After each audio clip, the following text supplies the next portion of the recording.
भारतीय film industry की तारीख में खूबसूरत तरीन अदाकारा करार पाने वाली मधुबाला इस फानी दुनिया में सिर्फ 36 बरस गुजार कर अगले जहान रुखसत हो गईं, लेकिन वो अपनी लाजवाब अदाकारी की वजह से आज भी जिंदा हैं।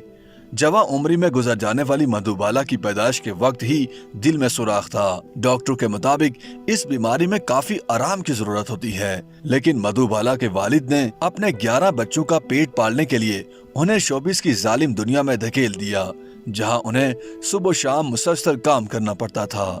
मधुबाला अपने खानदान की वाहिद रोजी रोटी कमाने वाली थीं।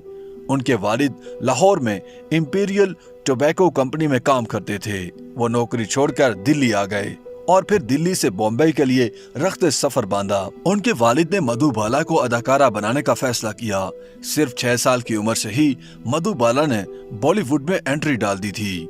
जब मधुबाला पर जवानी आई और उन्होंने फिल्मों में बतौर हीरोइन काम करना शुरू किया तो फिर उन्हें रोकने वाला कोई न था। लेकिन उनकी बातों से ऐसा मालूम होता है कि शायद वो अदाकारी मजबूरी के तहत करती थीं। इसकी झलक 1957 में फिल्म फेयर मैगजीन की उस खुसूसी सीरीज से मिलती है, जिसमें मैगजीन ने उस दौर के सुपरस्टार से अपने बारे में कुछ लिखने को कहा। लेकिन मधुबाला ने अपने बारे में कुछ भी लिखने से इनकार करते हुए कहा कि मैं खुद को खो चुकी हूँ। ऐसी सूरत हाल में अपने बारे में क्या लिखूं? उन्होंने कहा कि आपने मुझे उसके बारे में लिखने को कहा है जिसे मैं नहीं जानती। फिल्म इंडस्ट्री ने मुझे पहला सबक ये दिया था कि आपको अपने बारे में सब कुछ भूलना होता है, सब कुछ खुद को भी। ऐसा करके ही आप अदाकार बन पाते हैं। लिहाजा मैं अपने बारे में क्या लिखूं? मधुबाला की फिल्मी जिंदगी पर मबनी द स्टोरी ऑफ मधुबाला नामी किताब में बताया गया है कि मधु ने खूबसूरत होने के बावजूद दीगर अदाकारों की तरह कभी गुरूर नहीं किया था। वो फिल्मी दुनिया की वाहिद फनकारा थीं जो शूटिंग के मुकर्ररा वक्त से पहले सेट पर मौजूद रहती थीं। अगरचे खराब सेहत की वजह से वो रात को शूटिंग नहीं किया करती थीं। उन्होंने अपने पूरे करियर में कभी आउटडोर शूटिंग में भी हिस्सा नहीं लिया। इसके बावजूद मधुबाला अपने वक्त की टॉप अदाकारों में से एक रहीं। ये भी याद रहे कि दिलीप कुमार और मधुबाला को एक जमाने में इंडियन फिल्मी तारीख की सबसे रोमानवी जोड़ी समझा जाता था। दोनों एक दूसरे की मोहब्बत के असीर थे। मधुबाला पहली बार दिलीप कुमार के साथ 1955 में फिल्म इंसानियत के प्रीमियर के दौरान अवामी तौर पर नजर आईं। ये पहला और वाहिद मौका था जब दिलीप और मधुबाला को एक साथ अवामी सतह पर देखा गया। मधुबाला के वालिद नहीं चाहते थे कि मधुबाला और दिलीप कुमार की शादी हो, लेकिन दिलीप कुमार ने अपनी सवाने उम्री Dilip Kumar the substance and the shadow में इसके बरक्स बात बयान की है। उन्होंने लिखा कि जो कहा जाता है इसके बरक्स मधु के वालिद हमारी शादी के खिलाफ नहीं थे। उनकी अपनी प्रोडक्शन कंपनी थी और वो बहुत खुश थे कि एक ही घर में 2 बड़े स्टार्स मौजूद होंगे। वो चाहते थे कि दिलीप कुमार और मधुबाला अपने करियर के इख्तिताम तक एक दूसरे की बाहों में बाहें डाले उनकी फिल्मों में 2 गाने गाते नजर आए। दिलीप कुमार ने लिखा कि जब मैंने मधुबाला के वालिद की ज्यादा फिल्मों में काम करने से इनकार किया तो वो मुझसे नाराज हो गए। दिलीप के मुताबिक मधुबाला के वालिद आयतुल्ला खान को उनकी ये बात पसंद नहीं आई और वो दिलीप कुमार को जिद्दी और अड़ियल समझने लगे। दिलीप के मुताबिक मधुबाला का झुकाव हमेशा अपने वालिद की तरफ था और वो कहती रहीं कि शादी के बाद सब ठीक हो जाएगा। 1956 में ढाके की मलमल फिल्म की शूटिंग के दौरान एक दिन दिलीप कुमार ने मधुबाला से कहा कि काजी इंतजार कर रहे हैं, चलो आज मेरे घर शादी कर लेते हैं। लेकिन मधुबाला उनकी बात सुनकर रोने लगी। दिलीप कुमार कहते रहे कि अगर आज तुम नहीं गई तो मैं तुम्हारे पास वापस नहीं आऊंगा, कभी नहीं आऊंगा। इसके बाद दिलीप कुमार मधुबाला के पास वापस नहीं गए और कुछ अरसे बाद सायरा बानो से शादी कर ली। हदायतकार B.R. चोपड़ा ने 1957 में रिलीज होने वाली फिल्म नया दौर के लिए दिलीप कुमार और मधुबाला को साइन किया।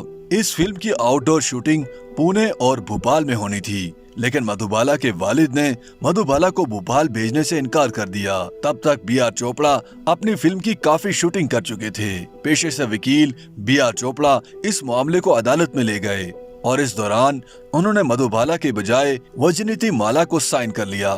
इस केस की समाअत के दौरान दिलीप कुमार ने अदालत में कहा कि वो मधुबाला से मोहब्बत करते हैं और मरते दम तक मोहब्बत करते रहेंगे। जिस वक्त मधुबाला और दिलीप कुमार की राहें जुदा होने लगी, उसी वक्त किशोर कुमार को पहली बीवी रूमा देवी से तलाक हो गई। उधर किशोर कुमार और मधुबाला दोनों कई फिल्मों में एक साथ काम कर रहे थे। इस वजह से दोनों के दरमियान कुर्बत की खबरें भी आती रहीं। यूं 1960 में किशोर कुमार और मधुबाला की शादी हो गई, लेकिन तब तक मधुबाला के दिल का मसला और भी बिगड़ चुका था। किशोर कुमार को मधुबाला की बीमारी का इल्म तो था, लेकिन उसकी संगीनी का अंदाजा नहीं था। वो मधुबाला को इलाज के लिए लंदन ले गए, जहां डॉक्टरों ने जवाब दिया कि अब ज्यादा से ज्यादा मधुबाला सिर्फ 1 से 2 साल तक जिंदा रह सकेंगी। ऐसे में दिल की बीमारी बढ़ती रही, लेकिन मधुबाला के अंदर जीने की ख्वाहिश बहुत थी। इसलिए डॉक्टरों के हाथ खड़े कर देने के बावजूद भी वो 9 साल तक जिंदा रहीं। लेकिन मधुबाला ने आखिरी 9 साल बहुत तन्हाई में गुजारे। इस दौरान किशोर कुमार ने मधुबाला को अपने वालिद और बहनों के पास छोड़ दिया और कहा कि वो इतने मसरूफ हैं कि वो उनकी देखभाल नहीं कर पाएंगे। वो मधुबाला से मिलने आते रहे, लेकिन 3-4 माह के वक्फे से, यानी जब मधुबाला को किशोर कुमार की सबसे ज्यादा जरूरत थी, तब किशोर कुमार के पास उनके लिए वक्त नहीं था।